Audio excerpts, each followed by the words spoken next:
сайн байна та.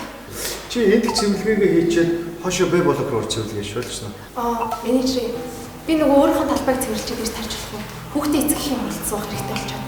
Тэгээд бас эртдээ илүү цагийн мөнгө аваагүй. Чи одоо юу яриад байгаа юм? Энэ чинь чиний хийх ёстой ажил юм байгаа шүү дээ. Чи юу новшин арга гэрээ зохицуулж чадахгүй бол зайлаарай. Мэдүү? Ажил хөдөлмөрийн харилцаанд үзэл бодол, нас хүсээр ялгуурлан гадуурхах, аливаа дарамт хүчирхийлэл, бэлгийн дарамтыг хуулиар хоригдсон. Ажил олгогч хамт олонч мөн адил бусдынхаа эрхийг хүндэтгэх үүрэгтэй. Зөрчсөн тохиолдолд зөрчлийн болон эрүүгийн хуулийн хариуцлага хүлээн. Дарамт шахалтгүй ажиллацгаая.